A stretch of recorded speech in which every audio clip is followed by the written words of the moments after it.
No. Yeah.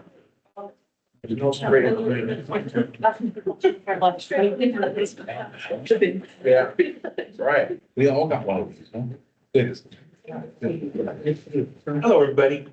Thanks for coming. I'd like to call this meeting to order today on January 22nd, 2025 at 7:30 and a half. All right, Deputy Clerk Weiss, can we please get the roll call?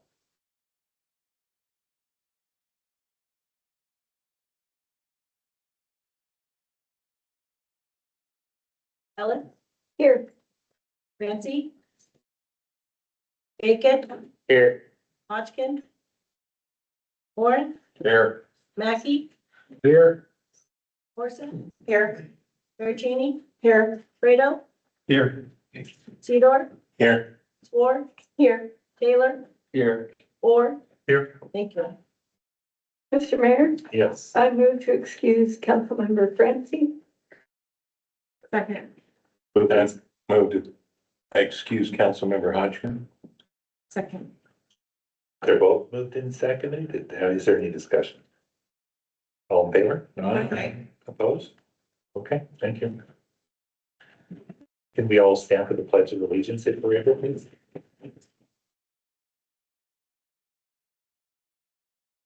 Allegiance to the flag of the United States of America and to the republic for which it stands, one nation, under God, indivisible, with liberty and justice for all. Thank you.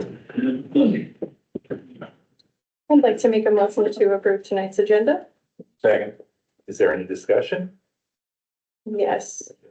I would like to motion to amend the agenda to add the last two applicants we got for the Utility Rate Advisory Committee. We have a Michelle Nipper for Ward 5 and Sam Thurston for the member at large. Hold on there. Okay, thanks.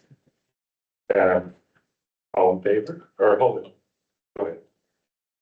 Second. Thank you. We have a first and a second. Is there any discussion? Can you repeat those names again, please? Michelle Nipper.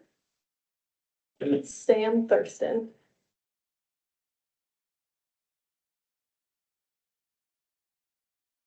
Thank you. All in favor, oh, sorry. Any more Do discussion? we know if everybody, has been notified? They've been alerted to the fact that they've been They're advised that it'll be up for vote tonight, yes. got it. Thank you.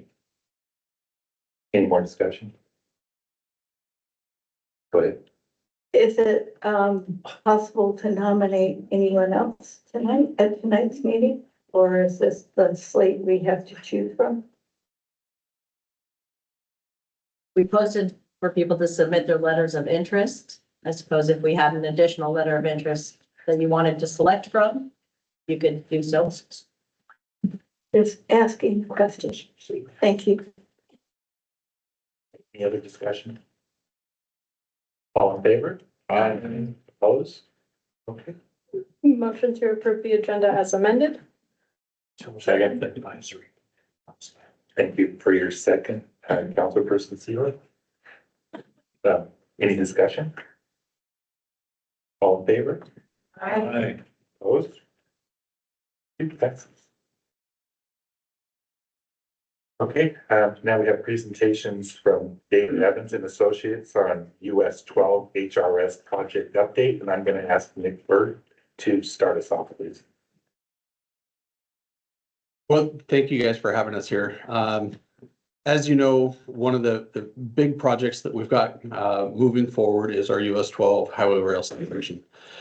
It's not something that we've spent a lot of time talking about, and so what I wanted to do was to kick 2025 off with a update as to where we're at and where we're hoping to go. So I've asked Deborah Seaman, who's our project manager for the highway rail separation project, to come present on just that, where we're at and where we're hoping to go.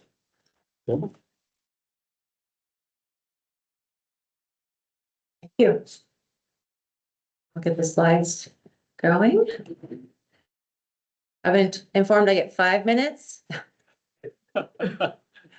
So I've been working on this project since 2014, when it started out as a Grays Harbor Council of Governments project to find access under the railroad trestle for emergency access. So this is a project I've been working on for almost over a decade, and interested in giving you guys some updates. So now it's not working. Okay, next.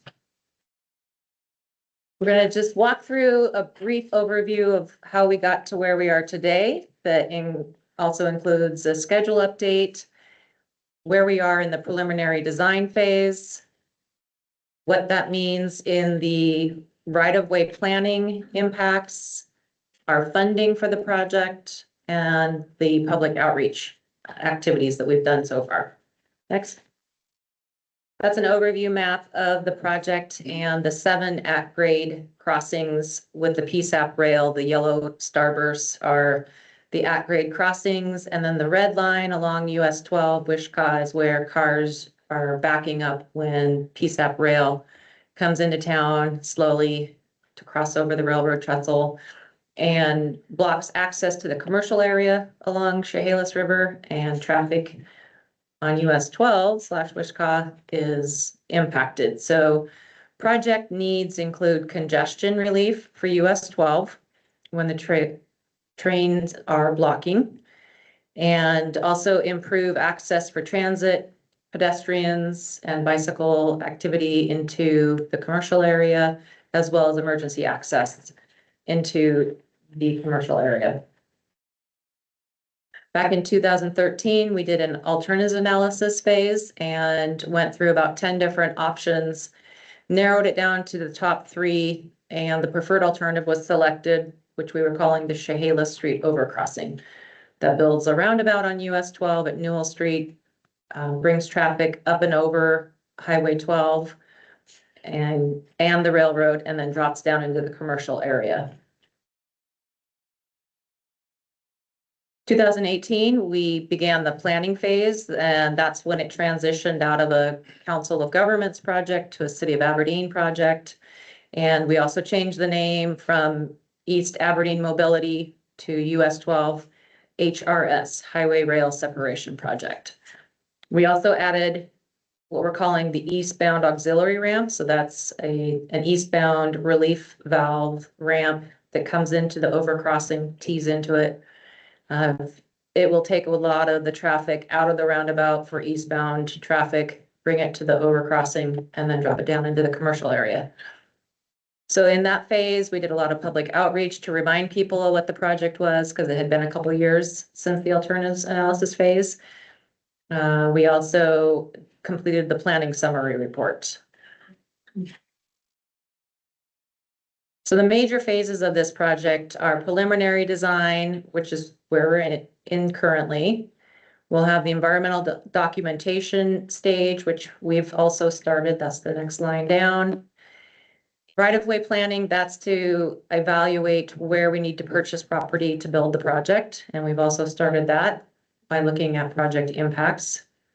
And then we will move into the final design phase once we have our project footprint established and confirmed, and then start purchasing right-of-way. And eventually construction. So just a quick reminder, the 7 at-grade crossings, we are going to keep as many of those open as possible.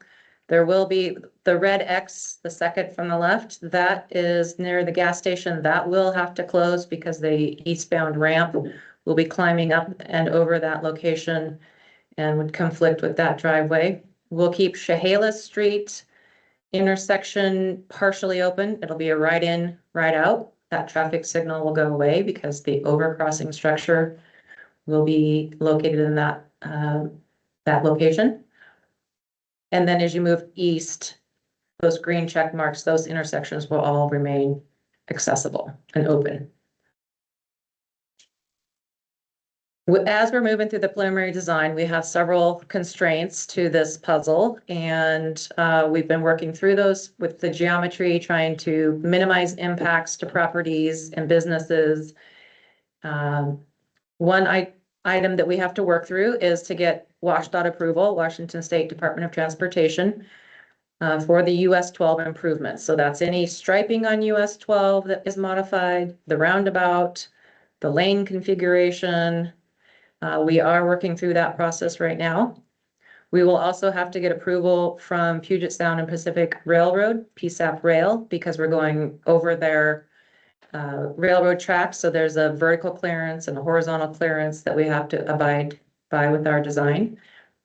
And then as we bring the bridge up and over the railroad and touch down into the commercial area, there's just a lot of work that we've had to do and are doing to minimize impacts to those commercial properties. We have to look at many items. I'm going to flip through those in the next slides in more detail. So the first one, with the WashDOT approval, we have received what we're calling the ICE, Intersection Control Evaluation, and that gives us approval to build the roundabout on US 12. We received that this last summer. We're now working through the plan for approval, and that gets more nitty-gritty details of the roundabout, the lane configuration, the widths, the striping. The little plan sheet excerpt is an example plan sheet that we've sent off to WashDOT for review. So it's very detailed so that they can review it and confirm that it meets their standards. And we hope to get that turned back in the third draft next week and then get approval hopefully in the next month. PSAP rail, the main constraint for the overcrossing, how high that thing is up in the air, is governed by clearance over the railroad. So we have to be 23 feet from the top of the railroad track to the bottom of the bridge girder. And that allows for a double stack train traffic to come through there. So in our vertical profile and how we touch down into the commercial area, it's that 23 feet that's governing everything. And that's the linchpin for that profile, and is also then controlling the ramp slope going down into the commercial area, which is between 9 and 10% in our current design. And then as we touch down into the commercial area, we've had to look at a lot of the on-site operations for all the businesses. How do their delivery trucks enter the site, exit the site? The graphic at the very bottom is for a semi truck that we call a WB67, a wheelbase of 67 feet. So we track that through our AutoCAD drawings and figure out how it turns, how it can back up, and make sure that we're not severing any on-site operations for the Olympic Landing, which is the properties to the east, and then Walmart, the property to the west. And it's very complicated, and we've gone through a lot of iterations. Next. We've actually gone through 6 alternatives on the touchdown design, and this has been working through the process for about 2 years with these property owners to find the optimized design, the least amount of impacts, and still accommodate all of the on-site operations. So we started with a 4-way stop. You come down off the ramp, and there's 4 legs to an intersection, stop signs at all 4 legs. After talking with Walmart, they were concerned that this would cause significant queuing of vehicles in front of their store entrance. And so we then moved on to another alternative. Next, that had a 3-way stop control that did eliminate some of the traffic, but it still had significant traffic queuing and delays in front of the store. Sent a lot of traffic through that western leg. We were able to maintain all of their delivery truck outlet routes that come around behind the building and back into their loading dock and then exit to the north side of the building. So we were able to meet those operational guidelines. However, next slide. We then looked at a 3-leg compact roundabout, and that improved the on-site queuing and traffic operations. It reduced the backup in front of their store. It did require that we shift the outer ring road, the private outer ring road, to the east of the touchdown ramp. And so they kind of flip-flopped in this scenario. This was also discussed with Walmart, and they then asked us to maybe look at shifting the roundabout slightly to the east. The next design. Next slide. Okay. Yep, there we go. Shift it to the east. And what this one does is it reduces queuing in front of the store. It also allowed us to provide a continuous operation for the transit route that comes into the site. They can get into that roundabout, go off to the east, and located near the existing bus stop, we were able to maintain that access for the Grace Harbor Transit. It does accommodate the Walmart trucks entering through that compact roundabout to the back end of their site. It also accommodates delivery trucks that come into the backside, like by Goodwill and all of those facilities, and their departure out to Highway 12.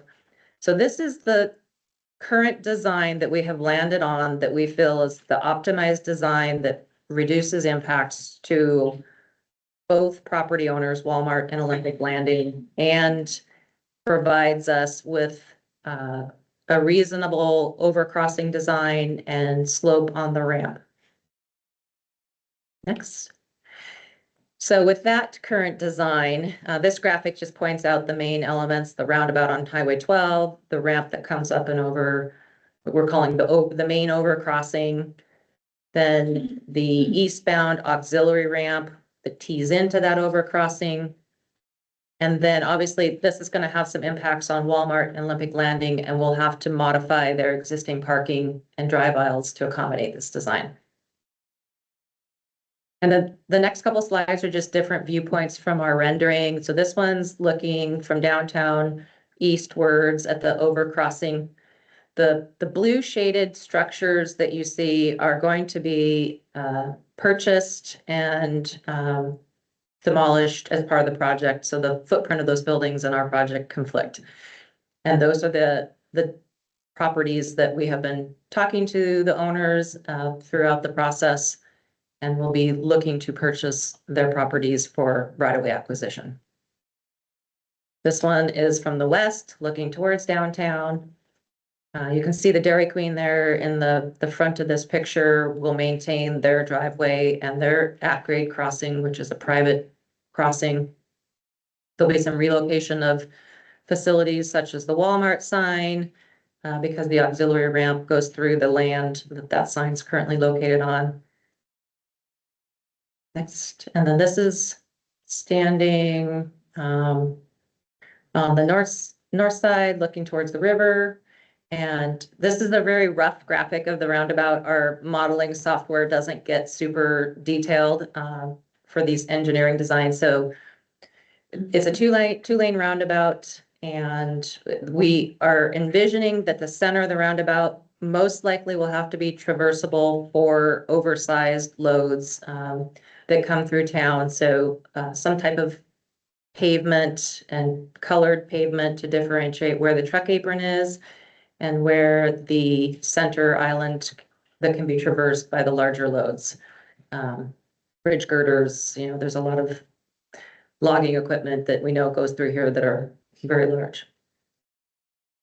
This is a viewpoint from the Walmart looking towards the structure, and you'll see the Chehalis Street extension label. Basically what we're going to do is keep Chehalis Street, that southern leg extension, as public right-of-way all the way through to that compact roundabout. So that will be city-owned property after this project. That allows all uses of that driveway, not just Walmart-owned. So that'll be part of our plan, is to designate where the proposed right-of-way is. So the overcrossing ramp will be public right-of-way. Where that red and white semi-truck going under the auxiliary ramp, that's going to be public right-of-way for Chehalis Street and all the way to that compact roundabout. This is a depiction of how many properties we will be either completely purchasing and the lower, so where there's an R in parentheses, we're purchasing it and relocating that business or property residence. And then where there's a P in parentheses, that just means it's a partial impact, partial acquisition, and maybe we're buying a corner of the property. So we've got a lot of work ahead of us for right-of-way acquisition, and we can't really get started on this fully until we nail down the project footprint of that alternate 6 that we're showing as the current design. So this we'll show you in the schedule coming up, but this is going to take us some work. So we want to get confirmed on the footprint first. Current funding, the majority of it is state of Washington, Connecting Washington funds, and that will provide money for the final design phase, which is coming up, the right-of-way acquisition to purchase the properties, and then to build it.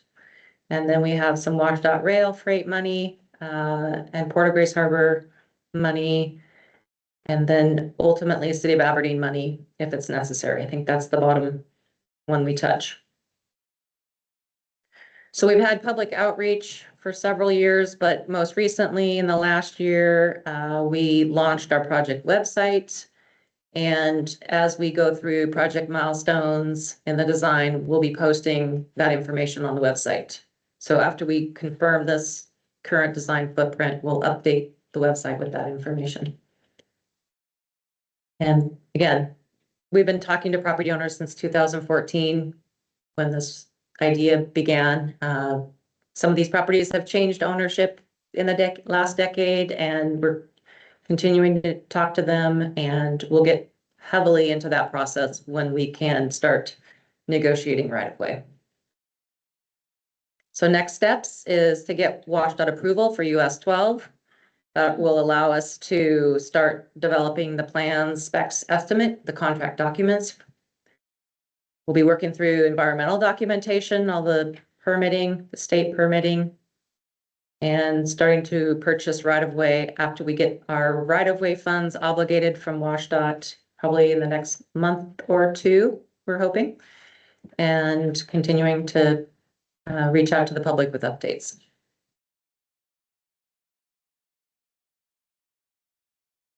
Any questions? Yeah. Let's start here. Thank you. I appreciate it. You were talking about the roundabout needing to accommodate oversized loads, so there'd be some kind of a paving and such. I don't know if you can either address this or if Chief Green has any experience with this. Where other similar roundabouts may exist, is there a lot of incidences of people, zooming across those things, in regular vehicles?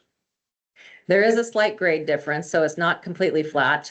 So there's a truck apron, which has a raised lip of about 1 inch, and then it slopes up towards the center a little bit. So it's not completely flat across. We are going to make it so that it's not too high, that those vehicles can basically span that circle. Can we design for the lowest common denominator always? No.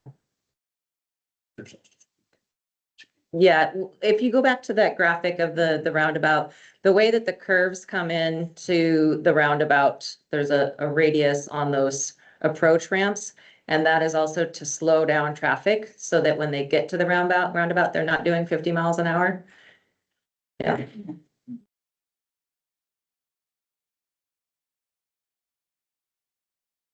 Deborah, thanks for the update. Right now, we've got 2 lanes of traffic going westbound, 2 lanes of traffic eastbound. When they meet up when traffic meets up at the roundabout, are there 2 lanes at that roundabout, or does it reduce to 1 lane? It's 2 lanes, east and west. And then as you circulate through, it tapers down to 1. There's also, as you're coming from downtown going east, there's a bypass lane that if you're not going to get into the roundabout and need to turn, it just kind of is a right-hand slip lane, more economical, and traffic can get into that if they know they're not going to have to turn left at the roundabout or get into the roundabout and go around. So yes, we'll maintain the 2 lanes in each direction. Is that enough to accommodate commuter traffic tourist traffic that's coming through town. We're taking 4 lanes and reducing to 2. It just seems like we've got the potential for, We're already at 2 lanes each direction, so we're just maintaining what's there. At that point, you only have 2 lanes each direction. Maybe I'm misunderstanding your question. There's a really similar roundabout on the intersection where Warrington meets Astoria. It gets a similar amount of traffic out of it, just going off of experience with what is there. There's a large commercial area right across the bridge from there. And that's the same design as it works. Okay. You're never. will you send us the slides so we can get a closer look at them? Yes, yes. That'd be wonderful. Thank you. Any other questions for Gemma? I hope this isn't out of line, real quick. Can you tell me in 5 seconds, what's the status of our North Aberdeen? Am I allowed to? I mean, where are we with that? We are currently in the 30% design Thank you. passage. So we're looking at the footprint of the bridge. We're coordinating with the North Shore Levee project for the profile and the approach to the bridge. We're starting permitting. I just haven't really much recently. Here we go. Thank you. Anything else for Deborah? Go ahead, Nick. Well, thank you guys for your attention on this. So one thing that I think Deborah kind of foreshadowed a little bit is the nailing down of the preferred alternative, we'll call it, the site layout. So that is one thing that I think here in the next month or so, I would like to come to council and confirm it. Specifically, there's a couple of different reasons that we would want to do that, but I think that it's wise to make sure that the council that will be authorizing, the project to be awarded once we go through construction understands what we're trying to do, what we've decided to do, and that we're moving that forward. But I think just to kind of expand on what Deborah had identified is that we have massaged this left and right and north and south, and every single time we move it one way, there's additional consequences. And so what we've done is we feel like we've finessed it. Oh, look at that. It was back up for a second. We feel like we've finessed it to a point to where it is right in that sweet spot where we're minimizing the impacts as much as we reasonably can, maximizing the retention of businesses, and maximizing the functionality of this layout. So we feel very comfortable with what we have, but I do think that it would be wise for council to confirm that as we move forward. Yes, sir. The $73-ish million total budget on this, is that still in line with what was originally projected, or is it really changed a lot? I believe so at this point in time. So that 73 million was based on a construction timeline of roughly 2028 of when we would be advertising the project. When I requested that amount, it was based on having federal dollars. And as you saw on the schedule, the expectation is that hopefully we'll be breaking ground in 2026. So losing a couple of years of inflation, hopefully will accommodate, the minor modifications that we've had, but we will be taking a harder look at the costs here in the very near future. Thank you. All right, thank you. Thanks, everyone. Right, now we're going to open it up to public comments. So keep your comments to 3 minutes if you would, please. There's a timer right over there that keeps track for you. And then be courteous and go ahead. Do we have any takers? Yeah, start off with your name and ward. Hello. Hello, everyone. Janice Robbie, librarian at Aberdeen Timberland Library, and also Amanda Park. Oh, is it not on? There you go. Let's try that again, even though I know how to project. Janice Robbie, Aberdeen Timberland, and Amanda Park librarian. Just wanted to remind everyone, not sure if you know, but we have apps for streaming and for reading books. Most people know about Libby. There's a lot of books that people are excited that are coming out right now, and nobody wants to break up with Amazon books and Kindle, but with Libby, you can send it to your Kindle, so you don't have to break up with your preferred reading device, and it's for free and it supports your library. We also have Canopy, which is streaming services. It has documentaries and movies. There's a couple recent releases on there as well. It's pretty rad. So if you want to get rid of other streaming services like Amazon. Anyway, thanks guys. Thank you. Anybody else? Right, go. Hi, I'm Kimberly McCollum and I'm in Ward 5. This is really hard for me. I live on F Street and I am so impacted by the closing of our tent city. I've been told, it would be taken care of. I was told it was getting better. It's not. I had a whole profile put together I wanted to bring, but printing it was too expensive and I just couldn't do it. If anyone wants a copy, I can email it to you. I've done pictures. They're destroying my house, literally. They're ripping my fence off my house. They're putting trash behind my house. They're smoking under my windows. And I've had pneumonia 3 times since this happened. I have asthma. I've already had a heart attack. I have PTSD. And like today, I tried to take a nap because I can't sleep because they're in my alley, right at my house. And they say, well, call the police. Well, then I have to totally wake up, get out of my bed, call them, and then they call me back. And I'm lucky to get 5 hours of sleep. So today I tried to take a nap and they're under my bedroom window again. And I'm like, guys, please, I'm trying to take a nap. Oh, I don't get a nap. They're smoking hard drugs under my bedroom window. The air in my house is not clean, and I'm told they have the right to do that. And I don't have the right to clean air in my house by law because they have the right to smoke in public. My house is right on the alley. I'm right on the alley of F Street. I'm devastated because I feel as though I have no rights in my town.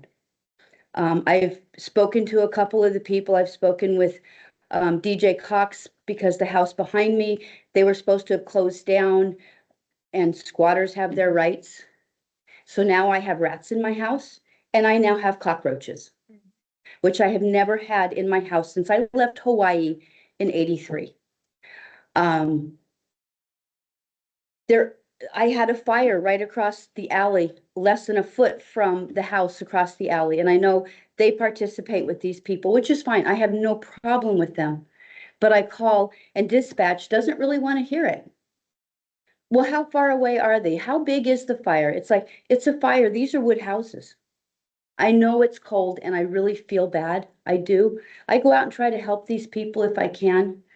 But I went out today and they have trash, a Christmas tree behind my house. I have about a 2.5 foot span where they were supposed to be fencing. They ripped it off my house. They took the siding off, loosened the siding.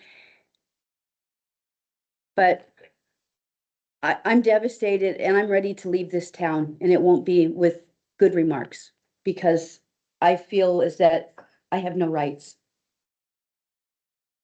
Thank you. If you'd like to stay after the meeting, I'd talk to you for a second after.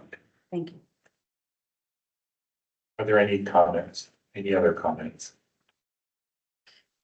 All right, let's move on with Council President Swore for the consent agenda. I have a motion to approve tonight's consent agenda, which includes the minutes from the January 8th meeting, accounts payable and payroll, including check numbers 88352 through 88549. Second. Moved and seconded. Is there any comment? Seeing none, all in favor? Aye. Opposed? All right, passes. I don't have a big mayor's report today. I just wanted to, so when I became a mayor, I realized really quickly that I didn't really know anything about being a mayor. And so fortunately, in the state of Washington, we have the Association of Washington Cities, and it's a wonderful program that's in place to help elected officials. And it's just to help us navigate the system better and work better with each other and get more done. So I have taken everything I can possibly fit in and I'm still not there yet. But Council President Swore is there. She's been taking those classes too. It takes 30 credits to get this certificate. And I've been taking it, it seems like every week, and I'm only at 14, so she's doing really good. So anyway, I wanted to present her with this and it's wonderful that she's taken the time to increase her knowledge about leadership. And it's something we can all aspire to do because it's not as easy a job as it looks like from the other side of the table. So, all right, thank you.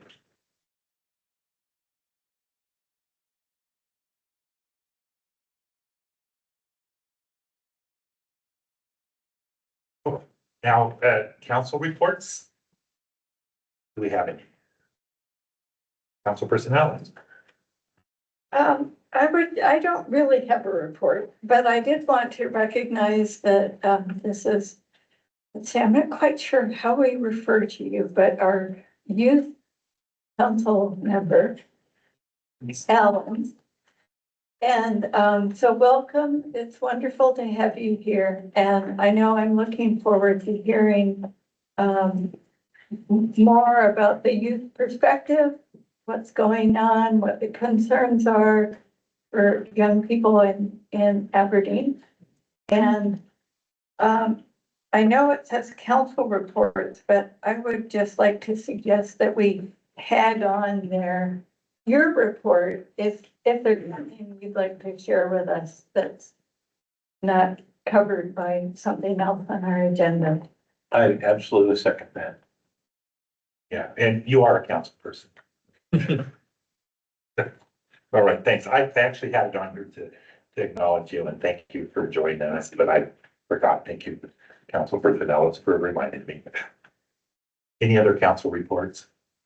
Councilperson Morris. Just a quick one that, the Grace Harbor Homeless Housing Task Force had another meeting last week. The committee is, breaking up into smaller subcommittees with the goal of working on the 5-year plan. I think I've covered this with you guys before. Those subcommittees are just now getting started in earnest with the goal of having our submissions to the state no later than December. I've been appointed to the Capital Projects Committee and the Strengthening the Behavioral Health Workforce Committees. And so when those committees start meeting again, I'll have a more full report for you, and that should be at the next council meeting. Okay, well, congratulations. Thank you. Any other council? All right, we'll move on now to staff reports. City Administrator Ruth Clemens. Thank you, Mayor. Before I hop into the report that is before you, I wanted to let you all know that when Mayor Moore and I, I testified before the council. Mayor attended this time around to kind of see how it goes. We testified for the Senate Ways and Means Committee and then the House of Representatives, Capital Budget House of Representatives. And it was very good. Our lobbyist said it was very well received. It was just people staring back at us, but they said they were very animated. And so what we were advocating for was $17.5 million. We were promised by the state legislature that we would receive $35.5 million to cover the matching funds for the levy project. They committed $18 million in the last biennium, and then the remainder, they promised $17.5 million in this upcoming biennium. Unfortunately, it was not included in the governor's budget, so we went to the Hill to advocate for its inclusion. And I hope that we will be successful. We will be visiting our budget writers again to ensure that they understand our position and what we would like to see included. Again, Aberdeen's fortunate because we are located in 2 districts, District 19 and District 24. District 24, Steve Theringer is not only our representative, but he's also the chair of the capital budget. So he's one of the budget writers that we are going to hopefully influence into including. So I will keep you updated as we meet with our legislators as well. We will also be meeting with legislators on museum funding to ensure that it is also included. or the VIC and museum funding so that it's included because it expires on June of 2025. And so we want to make sure that that's also included and carried over into the next biennium as well. And that will be in the capital budget. I have a meeting with Representative Theringer to discuss this and to give him more information. I will be hopefully joined to meet with Representative Theringer with our Parks Director, Stacy Barnum, who is also overseeing the project as well. So that's just a couple updates from last week. A couple months ago, here sometime, the council had directed me to provide some research on the types of reduced rates for utilities. And so you should have a memo in front of you that includes some of that information. I've included what other cities are doing, and the types of rates and how people could qualify. And then some other approaches on top of rates that other utilities and cities are providing as well, like including waiving connection fees, conservation discounts, budget billing, and the inclusion of more tiers. So, yeah, so if you have any questions, I'm happy to bring this up again. If you want to discuss this further, I thought this would be good for you to read and we can discuss at the next meeting if you guys want to dive a little deeper. But my recommendation is that since we formed the Utility Rate Advisory Committee, is that I work with them to kind of go over the different options so that they can present to you something that all of you can consider as well. Any kind of rate structure changes that we propose will have to go through a firm that creates rate structures because utilities have to be self-sustaining, they have to be self-supporting. And so if we reduce the rate of one particular group, it has to get made up somewhere else. And so we would lean on a firm to create that for us to kind of show us the different types of rates for consideration. So, but if you have read this, I did introduce this to the Finance Committee and they did ask a lot of questions about it. But if you have any questions right now, I'm happy to answer them. Okay, so I'm happy also to bring this up to all of you for discussion further if you would like. But again, this would be something I would for sure bring to include in the curriculum or the information that I would provide to the Utility Rate Advisory Committee as well. How are we gonna communicate with this advisory committee? Well, I would assume since you could. I mean, like, Directly are we communicate. are we gonna have a liaison with the council that? I think that's kind of the point, yeah, I'm sorry, I interrupted you, I apologize. Are we gonna send someone from the council to the meeting or is we gonna have like who's taking the minutes from it, like who?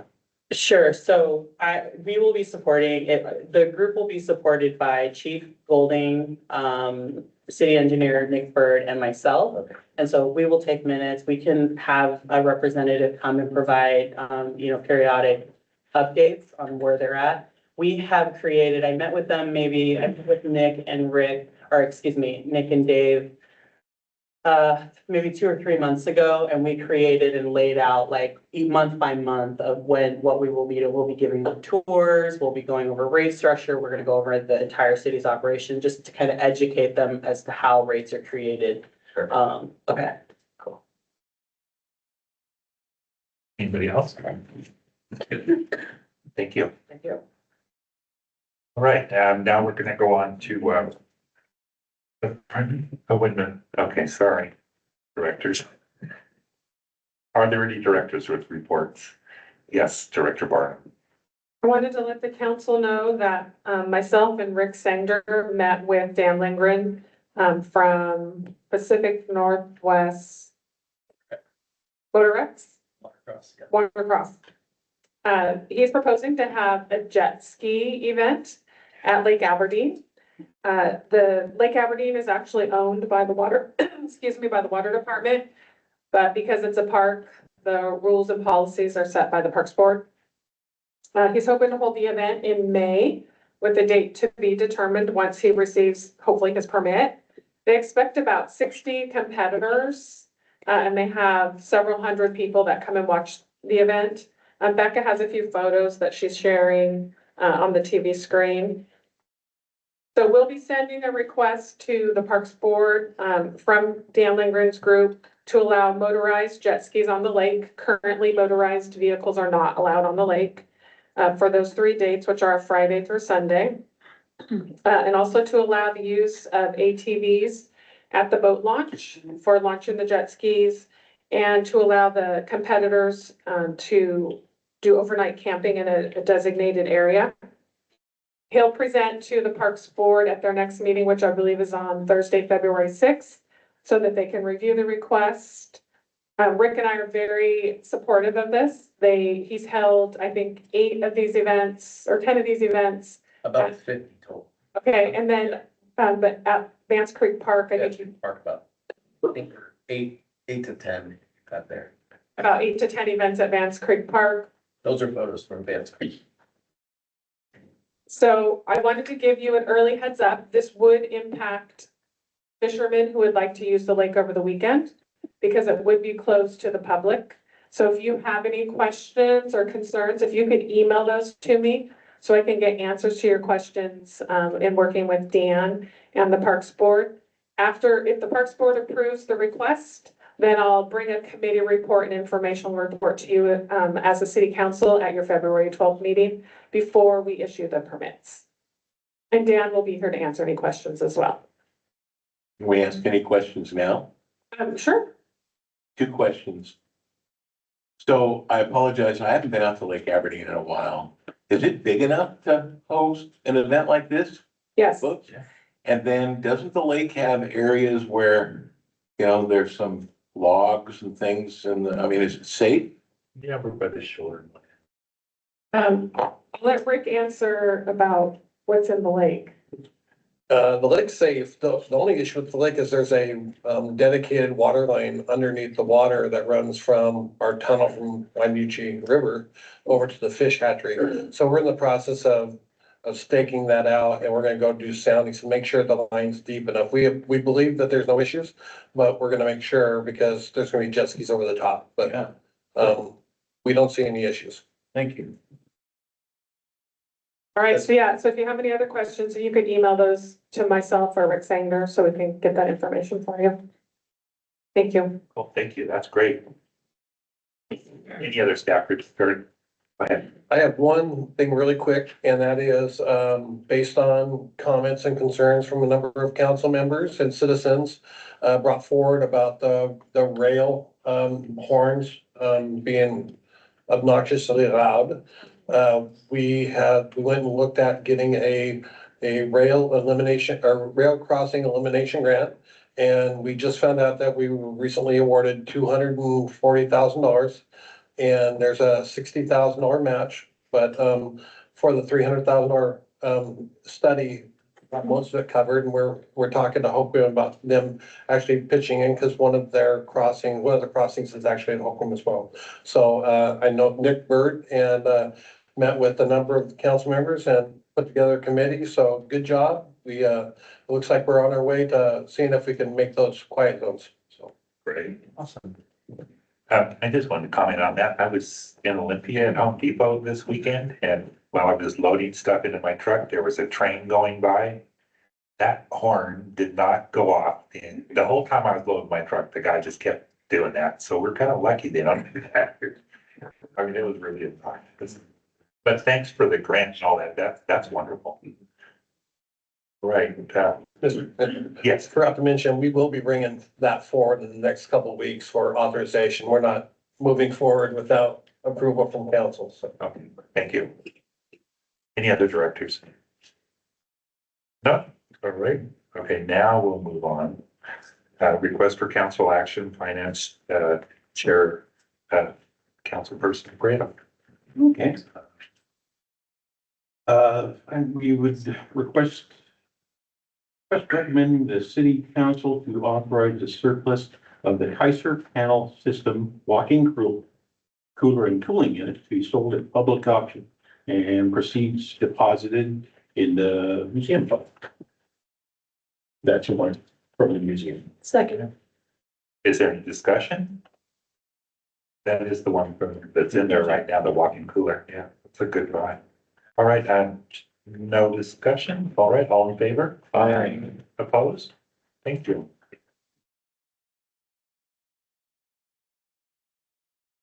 Next item is the appointment of the Food Rate Advisory Committee.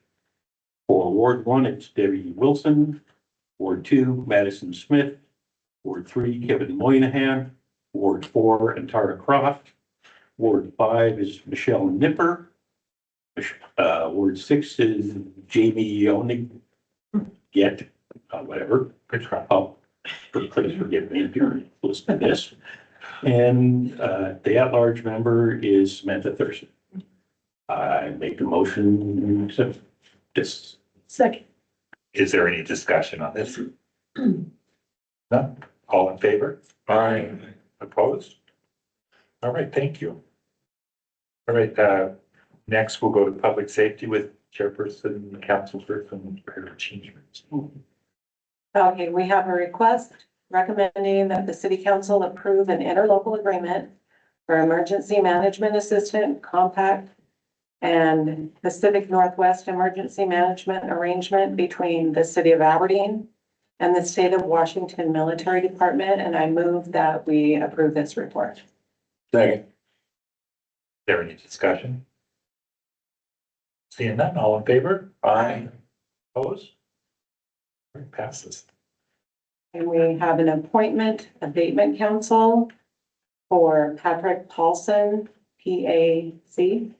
And I move that we, Excuse me, opioid? I thought the opioid it sounded like you said abatement. abatement council. Okay, thank you. Okay. And I move that we accept his appointment. Second. Is there any discussion? Yes, Councilperson Ellis. I would just like to suggest that for our benefit as council, that when we have people, apply that we're going to be appointing to committees and things, that council gets the benefit of seeing their letter of interest so that we know some of the talents and skill sets that are coming on our boards and committees. I don't know who all these people are, and I'm sure that probably applies to other council members as well. So if going forward, we could get copies of that included in our packet, I think that'd be really helpful. Thank you, Councilperson Sedor. I agree with Councilmember Ellis on that in most cases. I do know that the one for Patrick Paulson for the opioid abatement council, say that 10 times real fast. We did have a copy of his resume and his letter, I think, or letter of interest in our council agenda packet. I do remember seeing that. As for people for the Utility Rate Advisory Committee, those were to be selected, and I know, at least I know for Ward 4, we interviewed the people who expressed an interest, and we had 3 people from Ward 4 express an interest. And they sent little emails or maybe even a letter saying that we're interested, but I don't know that there would have been a benefit to those to go to council because it was up to the council members of each ward to make a recommendation. So, but otherwise I agree with you for other appointments. Thank you. Councilperson Ellis. I appreciate that, Councilmember Sedor. We've got so much talent in our city and so much of it lays underneath the surface and to be able to gain recognition for folks who are stepping up, I think is really important and helpful. I'd like to know these people. I probably won't be at one of the advisory committee meetings, but it's just good to know more about who's out there working on the citizens' behalf. Thank you. Is there any more discussion?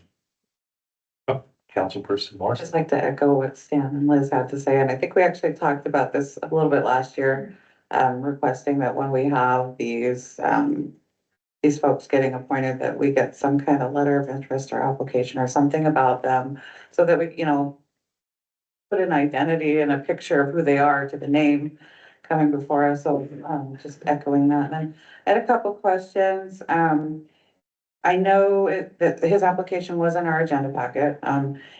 How long, and I did see where it was, posted or advertised. How long was that advertised for? Just for the week. Just for 1 week? Okay. And then how often is the opioid abatement council going to be meeting? I think at this point, Chief Green has a better understanding, but maybe once a month. And then it depends on if there's maybe a request. I think it should work as similarly to how the LTAC, because the funds are limited and they Okay. won't run out. So, Are these meetings open to the public, and will the council be receiving reports and things? Yeah. Okay, thank you. Chief Green, do you want to comment? Yeah, it'll be quarterly. Yeah, I can keep you apprised of it, and we'll go to the public, we'll get on Zoom as well. Awesome, thank you so much. All right, any more discussion? if the council would like for the utility rate advisory committee, once they're notified, to come to a council meeting so you can meet them, I'm happy to coordinate that with them. Yeah. That would be wonderful, thank you so much. All right, thank you. Any more discussion? All in favor? Aye. Opposed? All right, passes. Welcome aboard. All right, so now we're going to Public Works, and the chairperson, Francie, is not here. Who's taking? I'll be stepping up. All right, Councilperson Ellis. Thank you. Public Works met yesterday afternoon, and Public Works staff are busy making progress on big projects such as the North Aberdeen Bridge project, the levee, and US 12 highway rail separation, as we heard today, as well as the day-to-day ensuring our sewer, water, and streets are in working order. You can track projects on the Public Works webpage under the list of current projects. This list is updated as staff have time. The best way for citizens and councils to report Public Works related concerns is to fill out a citizen action request service ticket online. There were 431 tickets posted in 2024. Staff tries to at least get back to those who leave their contact info within 8 hours. The committee was introduced to Brett Bradley, who manages all things within the city rights of way, from streets and sidewalks to drainage and sewer systems. We discussed the need for a crosswalk at Sumner and Conger to help pedestrians get from the bus stop across the street to the Seymour Medical Clinic. The street made improvements for visibility at Scammell and Sumner by painting curbs to remind cars to park at least 20 feet from the pedestrian crossing. And City Hall elevator work should start sometime later this quarter and is expected to be operational by summer. We'll keep our fingers crossed on that one. And Public Works has one item on today's agenda to execute supplemental agreement number 5 with HDR for the US 101 Safety Improvement Project. I move we approve this report. I second. Is there any discussion? Councilperson Fedor. He was first. Okay, Ellis first. This is to pay for some additional design work that will offset the need to apply for additional permitting. So a little bit of money now to save having to spend a lot of money down the road. All right, Councilperson Seaton, that's fine. Thank you. Okay, anybody else? All right, all in favor? Aye. Opposed? Passes. Mr. Mayor, I just had a real quick question for Councilmember Ellis. Yeah. Thank you for the thorough report. Could you repeat for me how many citizen action requests there were for Public Works last year? Yes, indeed, 431. Thank you so much. Yeah, and that compares to phoning things in, they probably don't get to those, but if you do a citizen action request, they always call you back. Go to you. Yeah. All right, so special committee items now with council president. Laura. Okay, first we have a public hearing. This is the date set for the public hearing on Bill 25-01, an ordinance establishing a separation incentive program for eligible City of Aberdeen employees. I move we open this public hearing. Second. Any discussion? All in favor? Aye. Opposed? Public hearing is now open. Anybody like to comment on it? Seeing none, I move we close the public hearing. Second. is there any discussion? All in favor? Aye. Opposed? This public hearing is now closed. On to reports. We have a request from Personnel Committee recommending that the City Council adopt the job description and classification of Public Works Lead Administrative Coordinator and promote Allison Pennant into the position effective immediately. I move we adopt this report. Second? Been moved in second. Is there any discussion? Seeing none, all in favor? Aye. Opposed? Thank you. Next on reports, we have the approval of Committee on Committee's recommendation. I move that we adopt this report as well. Second. Is there any discussion? All in favor? Aye. Oh, hold on here. I'm sorry. You know, I think we have a strategic planning session coming up this Saturday, right? Yeah. We don't need to do anything now, but I know there was some indication or suggestion or confusion about how many members of a particular ward serve on a committee. Should you have both members of the same ward on the same committee and all that?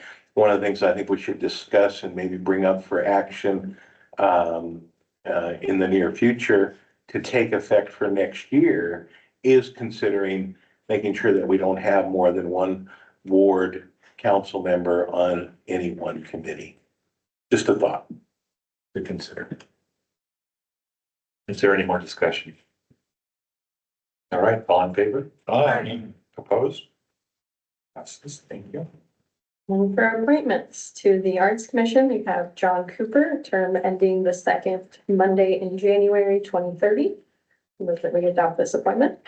Second. Is there any discussion? And John is here if you saw that, yeah. If there was any questions for him. Seeing that? All right, all in favor? Aye. Opposed? All right, welcome aboard, John. For the Planning Commission, we have Lee Bacon to an unexpired term ending on January 11th, 2026. I move we adopt this appointment. Second. Is there any discussion? All in favor? Aye. Opposed? All right. Thank you. And for the Historic Preservation, we have a Roy Vataha to an unexpired term ending on May 31st, 2027. Move that we adopt this appointment. Second. Is there any discussion? Yeah. Bataya? Aye. Thank you for correcting me. Okay. Any more discussion? Right, all in favor? Aye. Opposed? He's a good historian. Yes, you are. And then for ordinances, we have the first reading of Bill 25-02, an ordinance renaming Title 16 to be Historic Preservation, repealing Chapter 16.08 relating to short plats, and repealing Chapter 16.16 relating to movable home parks. I move that we adopt this reading. Second. Is there any discussion? Right, all in favor? Aye. Opposed? Passes. And we have first reading of Bill 25-03, an ordinance repealing Chapter 17.50 related to historic preservation, repealing Chapter 16.04 related to the comprehensive plan, and adopting a new Chapter 16.04 related to the city's historic preservation code. I move we adopt this reading. Second. It's been moved in second. Is there any discussion? Right, all in favor? Aye. Opposed? Thank you very much. And we have the second reading of Bill 25-01, an ordinance establishing a separation incentive program for eligible City of Aberdeen employees. I move we adopt this reading. Second. Is there any discussion? All in favor? Opposed? Thank you very much. Mr. Mayor, Yes. I'd like to make a motion to suspend the rules, consider the second reading, the third, and place Bill 25-01 into final passage. Second. It's been moved in second. Is there any discussion on this third reading? Councilperson Cedar. Oh, no, excuse me. Thank you. Never mind. Anybody else? All in favor? This will be a roll call vote. Thank you. Morris, Yes. Bacon, Yes. Lawrence, Yes. Mackey, Here. Morrison. Thank you. Yes. Garrett, Yeah. Fredo, Yes. Fedor, Yes. Moore, Yes. Taylor. Yes. Motion passes. This will be ordinance 6722. All right, thank you. Yeah, we're back to public comment. Is there anybody in the room that would like to do a public comment again? It's 3 minutes and start with your name and your ward. Seeing none? Oh, wait a minute, here comes the library. There's so much information to share. I know, it's like I'm a librarian or something. I know last time I was here, I discussed, WorkSource is now at the library. They just had their first meeting today, and it's every Wednesday from 10 a.m. until 3 p.m. So come and see WorkSource in the library. Thank you. Thank you. Anybody else? All right, anything for the good of the order? Councilperson President Swarr. Yes, Mayor, I'd like to make a motion to cancel the January 29th meeting. Oh, I like that. Second. Excuse the first and the second. Is there any discussion? Yes, Public Works has some critical, expenditures that need to be approved by the end of the month. It could be a very short meeting, but it would be really helpful for us to go ahead and hold that. I was unaware of that, Councilmember Ellis. I will. Director Sandgren. It actually ties to our TBD work, so we have to set a public hearing, so we need a public hearing at the next meeting so that people can look at the TBD plan and have chance to comment before we put the plan in place on the first meeting in February. So it's just in order so that we're not having a public hearing without anybody seeing the plan before they have a public hearing on it. We're just trying to be transparent. Okay.